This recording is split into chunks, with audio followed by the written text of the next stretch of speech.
Food allergen management, what caterers need to know. Many people have food allergies or food intolerances, and their quality of life suffers. For example, they have difficulty in finding somewhere safe to eat out, and everyone enjoys a meal out.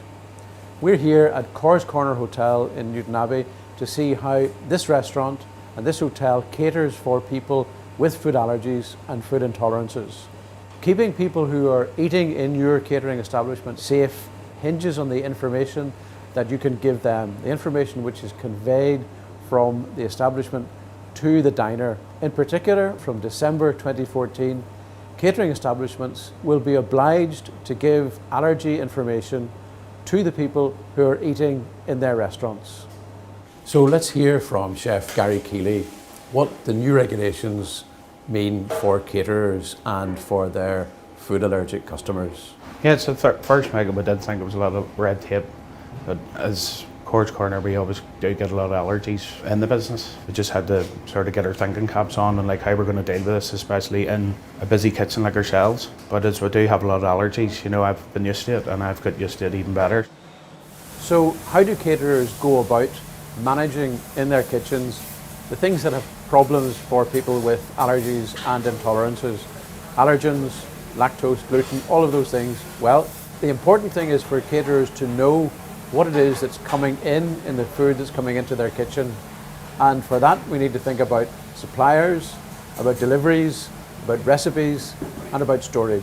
A good place to start is to sit down and examine your recipes and see if you have any allergenic ingredients that you don't actually need or could even replace. We'll see later what the major allergens are. Let's talk a bit about recipes. And I know that for some recipes, you would need to remove some ingredients to make the dish safe for someone with an allergy or an intolerance. Tell me something about that. A bit of steak or chicken with your dinner, you know, isn't the same without a sauce. I would actually make a sauce gluten-free myself, using like a bit of mushroom, onion, or just a dime of cream, and we have like a gluten-free stock to give the sauce a wee bit of flavour. And is there any other way in which you can add taste and flavour but pull out the allergen? We have another woman who's a severe celiac, and she always goes for our Asian stir fry, whereas we would use soy sauce usually for the other customers. We substitute that with like a wee bit of ketchup, a wee bit of coriander, and a wee bit of pineapple juice, so she still gets that sort of stir fry flavour without the risk.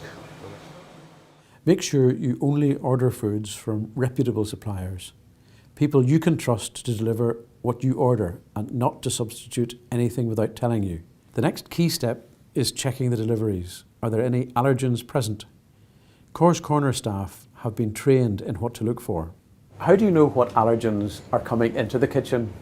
Well, Michael, there's an example there. Like the tartar sauce, for instance, actually contains mustard flour and egg yolk, so the allergen's actually on the label. So the important thing is to look at the list of ingredients. Always read your list of ingredients and any allergens. Storage is important. Store allergenic foods in such a way that they are clearly labelled and they cannot contaminate other foods. Of all the foods which can cause serious allergy or intolerance reactions in Europe, 14 are controlled by legislation. The most prevalent on the island of Ireland are gluten from cereals, milk, eggs, peanuts, tree nuts, fish and shellfish. These are relatively easy to control when they're in small tin cans or packets. However, it's when they're stored in bulk that they can create problems. Storage is another area where cross-contamination can happen. For example, flour can get everywhere. How do you deal with that? Well, Michael, for example, there's flour there. Now I know a lot of restaurants actually use like a flour bin or a flour basket, but I actually tell my staff to keep all the food in the packaging because the allergens would always be labelled on the actual packaging of the food itself. Chef, we know that may contain is an issue for many people with allergies. How do you view may contain labelling on a package that you've bought into the kitchen? Well, Michael, I would consider the may contain as a 100% no-no, because if they can't prove if there's a particular allergen in the actual food, I will not use it. So it looks as though we've got the storage of allergens under control, but what about preparation and cooking? How do we control allergens in those processes? It's a matter of being organised. Know your ingredients and the allergens they contain. Stick to the recipe that's specifically for the person with the food allergy or food intolerance. Avoid cross-contamination in the kitchen, and keep utensils clean between use. Control of cross-contamination in the kitchen is vitally important. So anything that comes in contact with food can transfer allergens from one food to another. Things like probe thermometers, chopping boards, utensils must be thoroughly cleaned between uses. And equipment must be in good condition and kept in good condition. So keeping equipment in good condition means avoiding scored or damaged utensils or chopping boards. And for example, it means avoiding a burnt, corroded wok, because that will enable allergens to hide and be transferred from one use to the next. So we'll talk a bit about cross-contamination, where an allergen makes its way from one food into another food, and that can be a risk. How do you deal with that? When we know about the allergen, we will actually work in a specific part of the kitchen, and we will actually go and clean the utensils and pans and boards or whatever you need to cook that specific dish. We actually have a box with utensils, knives and boards that we actually only use for an allergen meal. So that would be stored in a separate part of the kitchen as well that no one else would use. If I actually see any of the chefs working with the nuts or whatever, I would tell them to go as far from where I'm working as possible and make sure all the utensils are put on the board and put through the dishwasher separately. What are the actual challenges in the cooking process?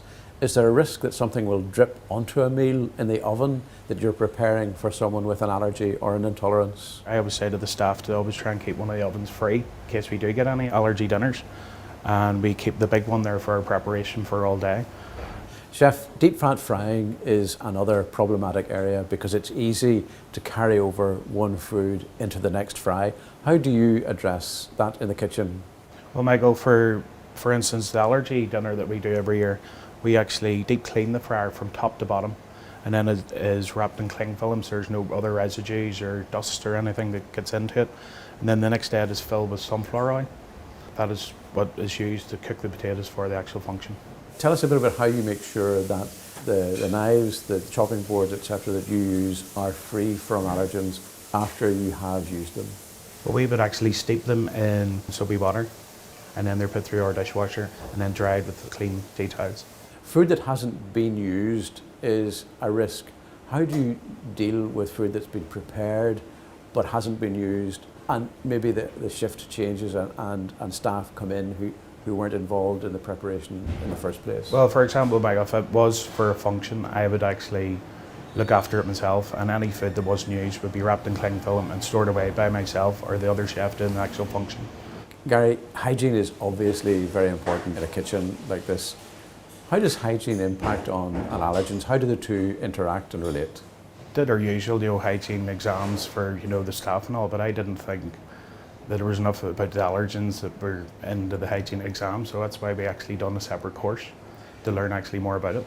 So hygiene used not to mention allergens, and does it now involve allergens? It actually does involve allergens, but I think if you wanted to do a separate course, it would be better for your business. What about risk? Can you guarantee that there is no risk with the food that you produce for people with allergies?